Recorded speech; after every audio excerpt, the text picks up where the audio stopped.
And identity is different than vocation. Right. Right? Identity is the core essence of who you are. It's timeless and it grows and develops through your lifetime in community with other people.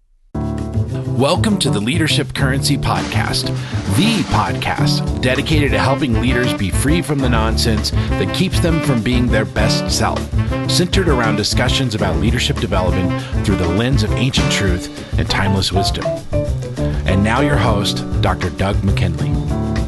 Hello, this is Doug, and really grateful you're here on this podcast. We have two very special guests today, and they're new acquaintances of mine, Jamie and Donna Winship. If you haven't heard their story or heard about them, you're in for a real treat today. They are just incredible human beings, leaders, global leaders, and now living back in the U.S., doing some amazing things. Jamie has decades of experience bringing peaceful solutions to some of the world's highest conflict areas. He started a distinguished career in law enforcement, and his unconventional efforts to bring about societal and racial reconciliation led him to Indonesia, Jordan, Iraq, Palestine, Israel, and then back to the U.S. Donna left the American dream with Jamie and their three boys and spent 25 years raising their family in the Middle East. This was a journey that would forever change their worldview. So Donna has authored the Knowing and Rediscovered series, Becoming What You Believe, and Jamie authored the book, Living Fearless. Just listen in. They are, the stories speak for themselves. All right, well, thanks for joining us, Jamie and Donna. Nice to have you in the studio. Great to be here. Thanks for having us. Thank you for being in person. I know we could have done this remote, but since you're in the area, we're going to have a beautiful weekend together. Yeah. So. I've been working, I'm a psychologist. I've been working in and around the issue that you guys talk about forever, but I call it things like self-awareness, be the best version of yourself, what's other, emotional intelligence. Yeah, right. And claiming your own voice. And then you two come along and you put things in such a phrase or two, and it crystallized something I've been working on for 30 years. And so frankly, I'm just very grateful because those of us that work with people, we try to figure out a way to communicate effectively. So I'm grateful for your teaching stories, your faith lived out. At least it feels that way to me, and the language that you're giving us all. So thanks for permitting me to have this conversation, because I've been really talking around this, but until I heard you two talk, I was like, oh, well, that's kind of what I talk about. But I don't know. It's pretty cool. So I'm very thankful for that. So tell us your story, and I know that's a big question for you two, given where you've been, but tell us your story, who you are, and we'll start there. Why don't you start that? I can see you. I feel it. Okay, so Jamie and I are from Virginia. Jamie up near Washington, D.C. We met in university, and Jamie was there to study criminal justice. I was there studying education, and our worlds collided at that time. I could say that I was literally a wandering Jew, because I am Jewish and grew up very, very Jewish family. My parents are both first generation from all my grandparents immigrated from Russia to escape the pogroms and everything that led up to the Holocaust. But Jamie, on the other hand, was very solid and goal-oriented on this track to become a police officer, because he had had a big experience in his childhood we didn't have the language back then, but I would say of really receiving his identity, or a sense of true identity. And identity is different than vocation. Right. Right? Identity is the core essence of who you are. It's timeless and it grows and develops through your lifetime in community with other people. And why don't you talk a little bit about that focus? So it's kind of a bit revisionist, of course, because as you're reflecting on these things that happen in your life, and you're trying to piece them together and realize, wow, there's kind of been a theme going on the whole time in my life. And even though I wasn't aware of it, I can still look back and see it, even if it's broken. Right. And so to see it come back together is really beautiful and healing in people. And that's our definition of wholeness, is when the way of my being matches the truth of my being. That's a whole person, which is difficult to find. Agreed. In the fragmented world that we're in. And so for me, you grew up in these paradigms, obviously, and in my family, very strict religious mother, and we weren't allowed to go to movies, and so I snuck into a movie when I was in 8th grade. So I just want your listeners to get this. It's like, so in my mind, a movie theater could never be anything spiritually beautiful. It was a place of guilt and darkness and evil, sin. And so to be in there, I was wrestling with guilt and shame. And this movie begins, and this very beautiful, true story of this police officer is depicted, and just the music and the skill of the acting and the directing, it named me. It called out my name, and I just was watching it. And at 14 years old, I'm just weeping, and I don't know how it's possible that this story, this metaphor, could cut through all of my shame and all of my fear of being in a bad place at a wrong time. It just cut right through it. And I was just enraptured in this beauty in the darkest places I knew. And so I watch it, and I just keep saying, and it's completely external to me. It's an absolute receiving on my part, but it's touching something inside of me. And so in my tradition, in the church tradition that I'm in, if there's something spiritual, you have to go forward or it doesn't count. And so at the end of the movie, I went forward. I just at a theater. I just went forward. Nice. It was hilarious. And people were staring at this little 14-year-old crying, going forward at the movie.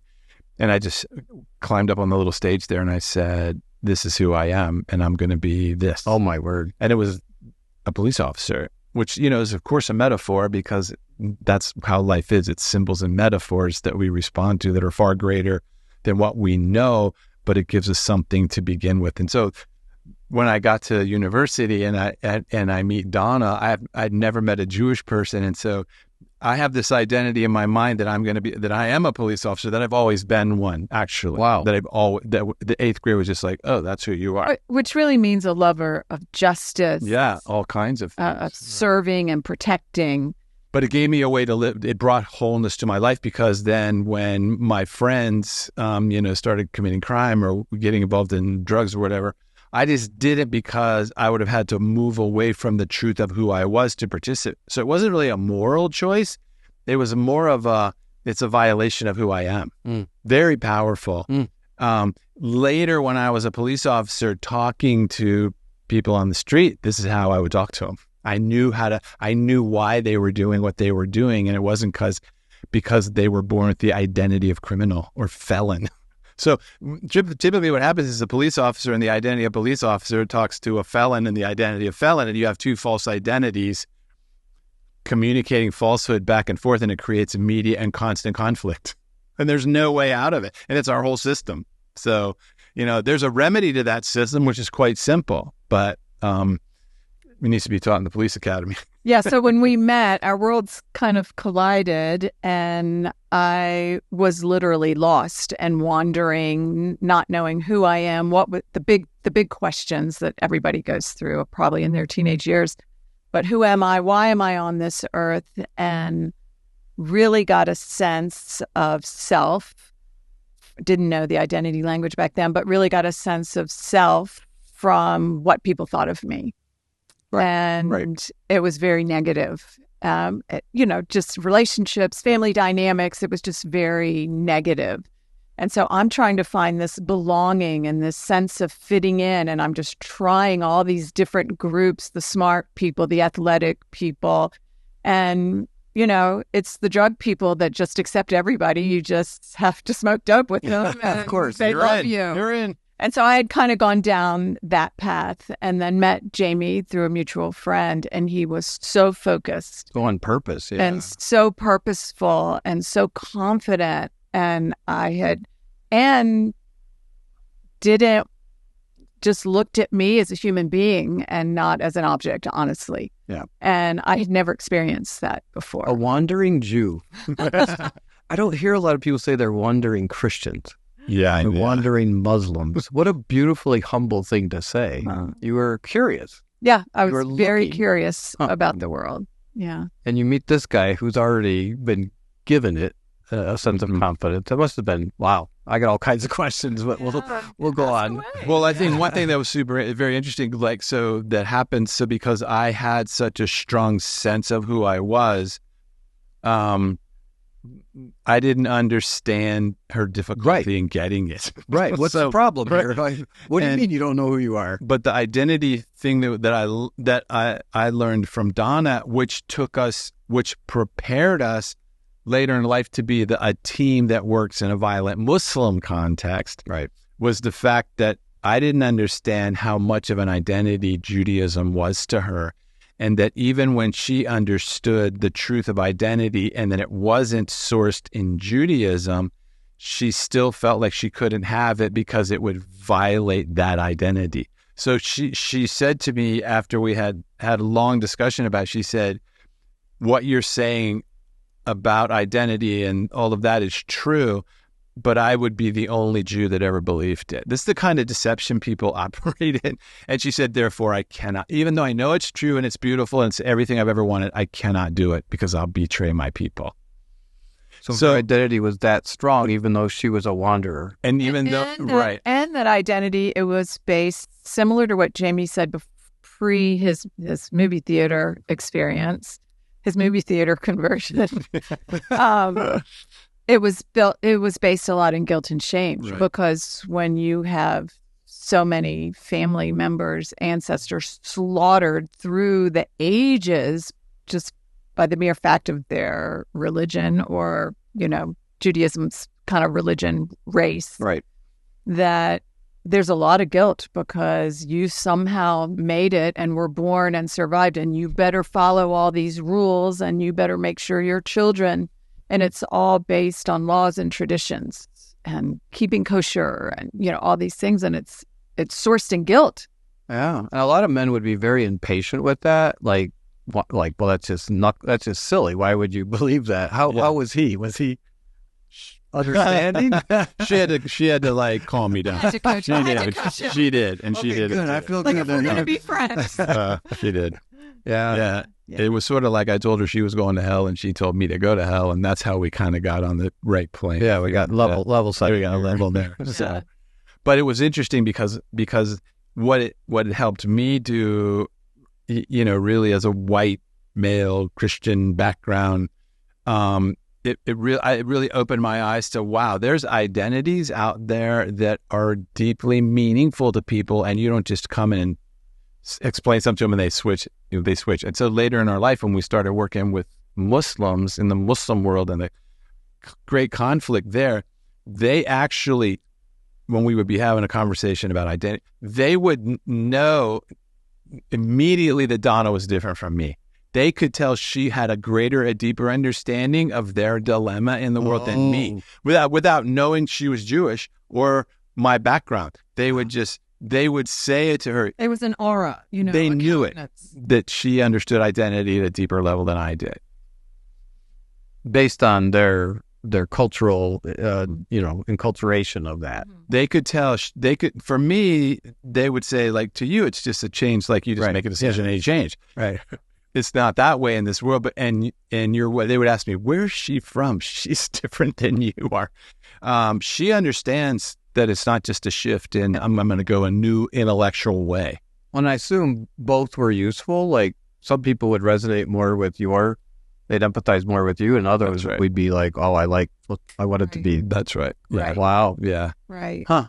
Yeah. So to be clear, what Jamie is saying about Judaism and identity, of course, your family, ancestry, your ethnicity is all part of your personhood, but it's not your identity 100%. Your identity is deeply spiritual. I don't mean religious, but it's that spirit part of who you are. It's the essence of who you are. Your religion contributes to who you are, your family background, all those things. But it's your uniqueness, right? I feel like Al Pacino gave you that. He totally did. I went back and watched the movie because I know. I'm like, I remember that, so I had to watch it. I was so interested. Yeah. And he gave you, or whatever, the God gave you that freedom early. Right. Yeah. But the rest of us are like running around trying to figure it out. Right. And it's so interesting that when we're talking to people, like we, in our imagination, we said like somewhere in there is the truth of who you are. And I'm just going to keep talking to you till I see it. And then we touch it. And when you touch that in a person, they respond to you. No matter whether you're in an interview room after you've arrested them or humans respond to a call to the truth of who they are. That you see them. That's right. Wow, it all just came clear to me. I've listened to you many times, more than I want to share. And I never quite got how you could be so powerful that's in these other places all around the world. Because you're looking through all, just like I was saying earlier, in my case, like I want to belong. I want to be seen. I want to be heard for who I really am, not all these labels that get put on you starting from very young. Oh, she's a bad reader. Oh, he's a great soccer player. That's a label that could be detrimental, especially if the child doesn't like to play soccer. Then it's all that approval and performance. In my workspace, it's corporate identities, right? Yes. Leadership. So I'm working with leaders, right? And my favorite saying is that people follow you more for who you are than what you do. Absolutely. Again, I don't have your language, and now I do. I'm like, oh, that's right. Like that. I'm trying to help. Yeah. They're trying to become a leader, or a good Jew or a good Muslim, instead of who they actually have always been. Like Kierkegaard says, with God's help, I'm becoming who I am. Right. I asked the leadership training guy one time, I said, what's your success level of producing good leaders? Which is such an arbitrary standard. Like, I don't know, what is a good leader?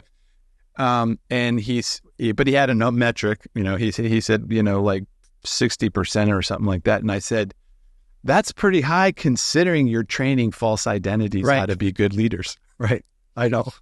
Right. And it's a counterproductive system. When if you just help them identify the truth of who they are, the true self can receive, the false self can't, or can receive as freely new information, new training. So when you're training someone who understands their identity, they learn quicker.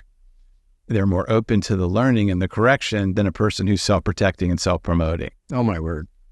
So your grades go up. You should see the difference in a police academy class that understands their identity and one that gets their identity from being a police officer. Well, we see it. Research does this all the time, where the brown eyes, blue eyes studies, where they project an identity that you are good, and all of a sudden they become good. That's right. Wow. Exactly. It's very powerful, right, in the human. So when you think, well, how do you stop terrorism? Now you have a way. That's how do you stop gang involvement? Teach a kid he already has an identity, he doesn't need a gang. That's what stops it. And you've done it. That's what I'm so enthralled with. You've seen it, you've lived it. I'll never forget, Jamie would arrest people and against all the general orders of his police department, bring them home and love dinner them with us. And must have been it was part of I called it house arrest. And I just remember for the first time, even before we had the language to talk about what we're talking about now. We were in our 20s, but I just remember, talking to a drug dealer and realizing, like, this person is really an entrepreneur. They're willing to take risks. They're willing to build relationships. They're to build a business. They're smart. They're smart. They're super smart. Yeah. It's just somewhere somebody hurt them. And so they're hurting other people, right? And if they really knew who they were, and I remember we talked to them in that vein, and you can just see the aha moment going off. That they feel honored. Yeah. And calling out the true them. And the reason they don't engage in the normal business practices because they think they're not good enough. That's why. They know even though they're doing, they think yeah, but I'm not smart enough to do it in that world. And so I'll create this other world, but this other world will destroy you. And just help them know, look, you're already doing it. Or they had brokenness in their lives when they were young and were recruited to be part of a gang. For sure. And there's that belonging piece. You know, my parents don't want me. My teachers don't want me. Sure. But the gang wants me, and then I become a drug dealer. Since we're on movie themes, I think of Pretty Woman, right? So Richard Gere sees a prostitute, Julia Roberts. Right. He sees her. Right. Yes. And draws her to her identity. That's right. And we're all enthralled with that. Right. It's a beautiful... I've always wondered why I'm so attracted to that movie. While you just helped me realize, I'm like, oh, that's right. And Richard Gere forces the other people to see her the same way. Correct. Oh, yeah. Demanded it. Right. Right. You're right. That's true. Especially the clerk. Right. Yeah. The concierge. Right. Exactly. And all of a sudden, his lawyer, played by later George Costanza on Seinfeld. I can't think of his real name. But yeah. Wow. Yeah. Wow. Okay. But it's not a difficult process. Well, that's what you keep saying, but it seems like it. So I'm overcomplicating it, but I hear you. Well, so like, just if I can just give you a quick example. So this lady contacts me, and she lives in Iowa, and she writes me and she says, you know, I listened to some of your stuff. Can we have a conversation on the phone? So I call her, and it's interesting why they think I won't talk to them on the phone. Why does a person think I won't talk to them on the phone? Because of our culture. That's how our culture operates, right? You're too above me. You're a big dog. Yeah, you don't talk on the phone to people. I'm like, anyway. I also thought that you wouldn't come here to do this podcast. Yeah, there you go. Only for a minute. It was there. I just thought, okay. So this woman calls me, and so she's from a Sikh background, which is important. Sure. But she was moved when she was 4 years old from India to Iowa, where there's not a lot of Sikh people, where she is in Iowa. So she comes out, she grows up in Iowa, and she moves into this very Christian world, and she adopts the Christian world. So she knows nothing about her ancestry, and so she's disconnected from that. So she calls me, she tells me who she is. I look her up while I'm talking to her. She's written award-winning children's book writer. I'm like, wow, congratulations. You're quite successful. And she said, yeah, but what I've always wanted to be is a singer. And I'm like, okay. And so we have this conversation, and she said, I don't understand, I'm terrified to get up in front of people. I can write music. I looked at her. She's a good writer. Can't sing in front of people. Why not? Where did you learn that you can't sing in front of people? Who taught you that you can't sing in front of people? And she says, I think it was in 6th grade, right? And so because she's a human being, and the Sikh doesn't matter, right? That has nothing to do with anything. It did later for her, so I don't know her. I don't have to sit with her for 10 hours figuring out she's a human being. I know exactly how she feels because I'm a human being. When you put the false identities in, she's Sikh, she's a woman, they're Muslim, they're a Christian. You add all these layers that make a person's complex, but they're not complicated. Complex systems are beautiful. Complication comes from fear. Fear makes things complicated that are just complex, and you're just working in little pieces of it. So I just say to her, tell me what happened in 6th grade. She tells me she's going to an audition for this little play. The girl in front of her is singing her competition. She's not a good singer. This girl says, she's a terrible singer. I'll never sing that bad. So I got it. I'm going to make it. She gets up on the stage, can't even get her voice out. She starts crying. She's humiliated. They tell her to get off the stage. She gets off the stage. She's in her 50s, never gone back up on the stage again. And I said, well, so let's do that audition again right now. Let's do it again. Me and you, I'll do it with you. Let's go. Ready? 6th grade. You remember 6th grade? Because you've been living in 6th grade your entire life. You're still in it. Can you feel the shame? Yes. We call it the wound of separation. Yeah, and you write good children's books, but you can't get on a stage because you're in 6th grade. That's why you're a good children's writer, because you're stuck in 6th grade. That's why you're good at it. Anyway, so we walked through the audition process, and I'm asking her, like what's compelling to you? Love, truth, and for her it was Jesus. And she said, when I first did these exercises of understanding my identity, she said I would ask Jesus to show me who he really was, and he would be inside of a Sikh temple, and she would say I would make it go away because he's not allowed to go into. I said he couldn't go into movie theaters either. It's incredible all the places he can't go. And she had been trained that he can't meet her in her Sikh generations, and it fragments her. And separates her from her truth. Yeah. And so she finally let that happen, and she was asking, Christ, what do you call me? And he called her the name of a very famous Sikh woman in her history. And so it reconnected parts of her. So that's already happened. So I'm asking her, like, well, tell me what happened. Jesus is behind me, holding my shoulders before I go up. Where is he? He's in the room. He's clapping when I'm standing on the stage. What does he do when you start crying and you get off the stage? Where is he then? And she said, oh, he comes down and holds me. And I said, okay, and she starts to cry. And I said, because it's happening right now.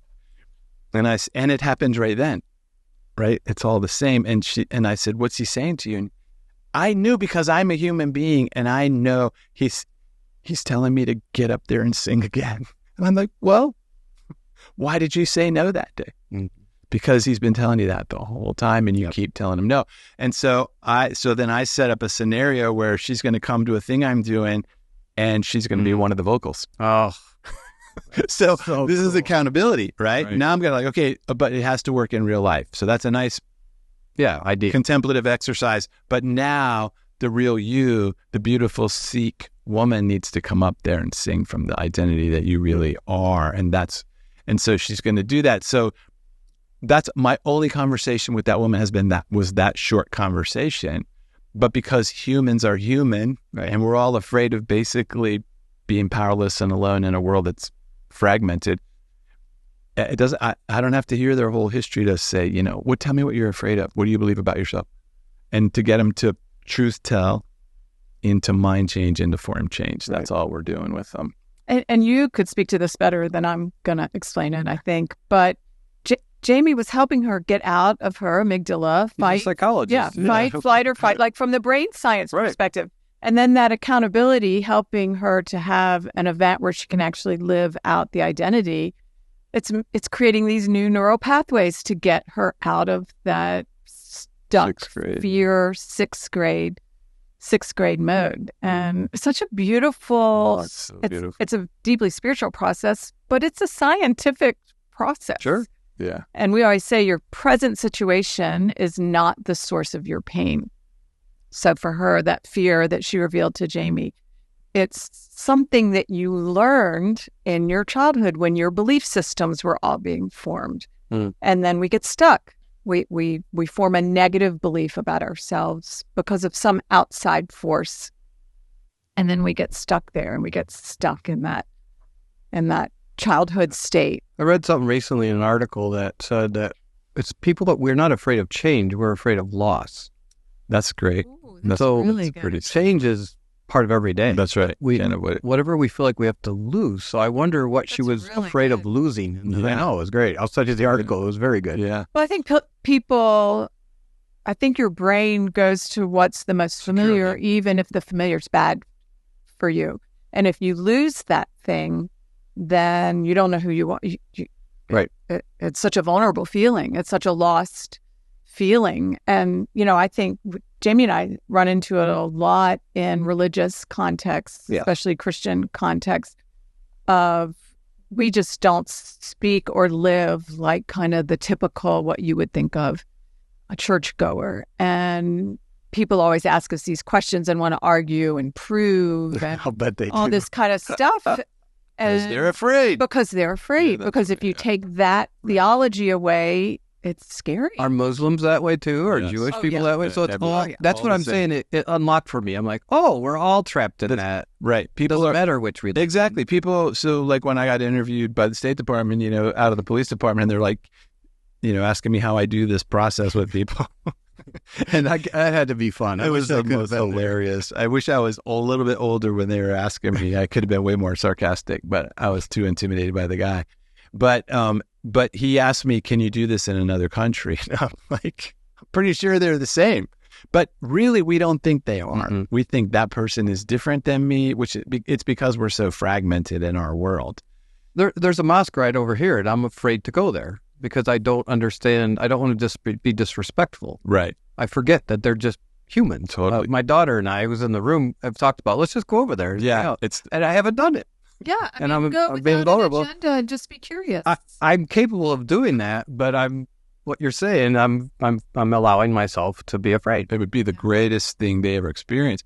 The big mosque when we were in Washington D.C., I went over to meet that guy Imam because we wanted to do something talking about Islam and the Quran in the community, and I'm like, you guys are the experts in this. How ridiculous it is that we're over here talking about it without you present. So I want you to come. And we had this conversation, and he said to me, what's your motivation? Right. And I said, well, he said, what's your mission? He knew those Christian words. And I said, my motivation is I want to live in a culture that's not fragmented because of fear. And he said, and I said, I'm not interested in you being a Muslim or a Christian. That would just cause more fragmentation. I said, but I am curious. What are you most afraid of in your life right now? I'm just curious as a human. Forget that. And he said, well, what I'm afraid of is I have a high school age daughter. Right. He goes, that I've raised in a good Muslim girl in Muslim private school, and she wants to go to the public high school, and I love her. And I want to let her go, but I'm afraid of what's going to happen to her. That she's not going to dress modestly. She's going to learn the ways of the world, and she's going to get corrupted. And I'm saying, you're afraid of what every single Christian dad in the city's afraid of.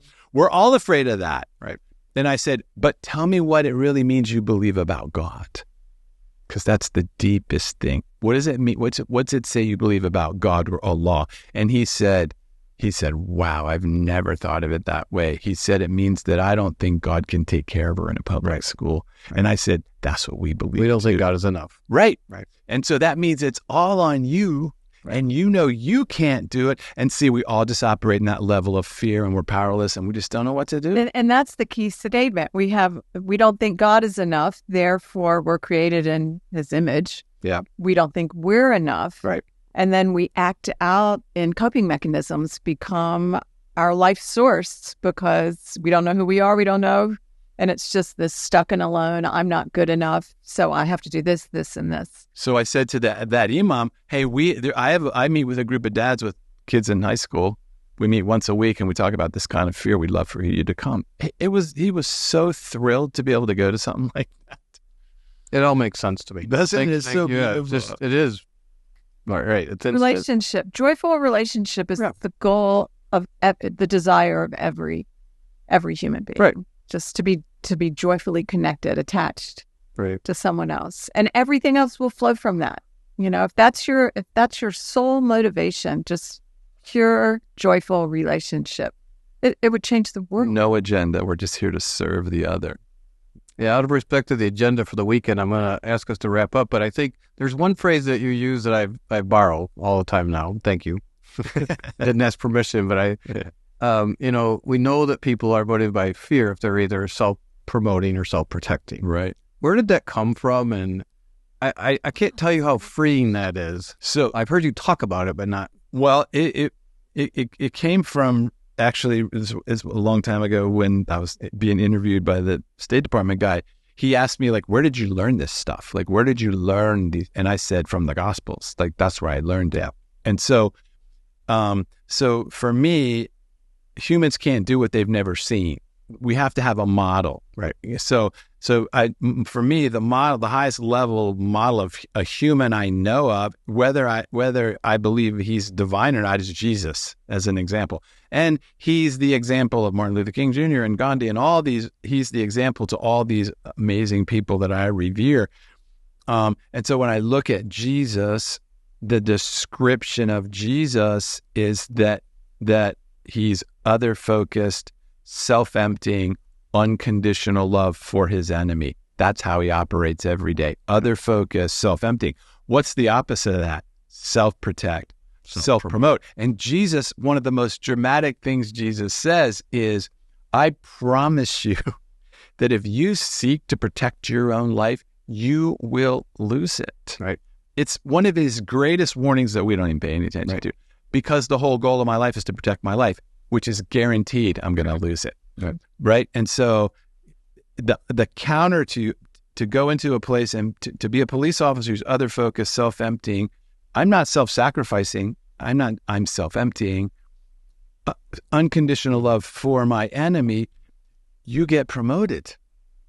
You get promoted. It's like it doesn't. It's counterintuitive. Yes. It's counterintuitive. And people write letters to the chief of police and say, wow, we can't believe you train your officers to do this, act this way in a domestic dispute. And the chief, because he's a public political figure, takes all the credit. Well, we try and train all our people like that. He doesn't even know what they're talking about. But that is the way humans are supposed to be, because we're interconnected. We are to live other focused, self-empty.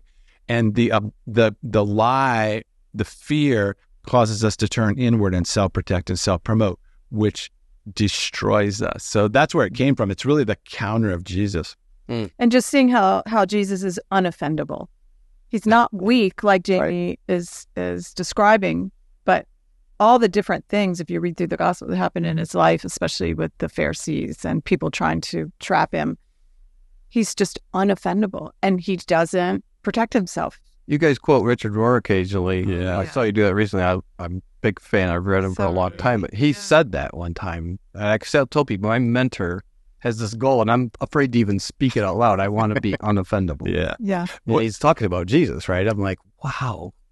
That's so beautiful. Yeah, just along those. Because if you know who you are and you're secure in your value and your worth, we don't get our identity from those people. Just along that line, I learned this working overseas, and when we got into the really heavy duty bad people guys, and you'd be in a room where they would be where they just, because of who you are, I mean, they just hate everything about what you represent in their minds. And so the goal in that situation, that scenario, again, I learned from reading the example of Jesus, but I saw guys that mentored me do it. They would say to me, in a room where there's a lot of conflict, seek to get in a position where you have to forgive them. Pray that they do something to you that puts you in the position of the forgiver, because they would say to me, the person who has the power to forgive owns the room. And so we started praying, which is a dangerous prayer. Yes, it is. God, and it would happen. But then you realize the power to forgive is the greatest power possible. You will never understand the power of forgiveness unless you're living an other-focused, self-emptying life. I do some premarital counseling occasionally, and I canned all of my stuff, and that's what I tell them.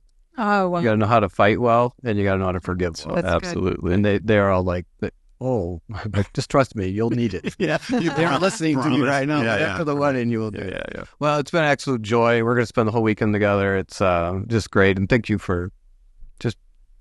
No, thanks for having me. Yeah, that's awesome. You unlock some things. I think the simplicity of this, it's hard, right? It's hard to take complex things and make them simple, and you guys do that so effortlessly. You learned it somewhere. You can unlearn it. Oh, absolutely. Yeah. But a lot of us hold on to it because that's all we know. And it's scary to lose it. Yeah, the power of choice. It's all we know, and you don't realize you have a choice in how you think. It's all, I tell people all the time, Jesus was the best psychologist. They say, what book? I'm like, you're probably going to laugh at me, but I would read the scriptures, because the Gospels are where the best psychology is. And then there's, Henry Cloud's Boundaries book, and, amazing stuff. Just great. But that's where you got it from. That's right. Yeah. You really sound like a therapist or a psychologist when I listen to you, but. Well, it's like we say that, when I did a thing with these guys from Annapolis, and they were, special forces macho types, and they were making fun of me, when I got introduced, because what are you going to do? You're going to talk about Jesus? And I said, no, here's the question I'm going to ask you. Are you guys winning? Like, raise your hand if you've had a friend killed in Afghanistan, or raise your hand. Raise your hand if you've had a friend that came home and shot themselves in their basement. Right. Are we winning? What are we bragging about? Right. We're losing this whole thing. I'm going to talk about how to win it. Wow. And if you're still think it's funny when I'm done talking about this, you didn't understand what I said. You can't beat people in life. You win people in life. That's what you do. And that's how this works. He's got some good one-liners. I have to admit, he does. All right. Dropping them on you. Well, thank you for joining us, and thank you for being on the podcast. Yeah. Hope you'll join us again soon. Yeah. Love to. That's awesome. Hey, thanks for joining us today. If this podcast was encouraging, motivating, or provoking in useful ways, would you be willing to share it with someone you know who might need to hear this conversation?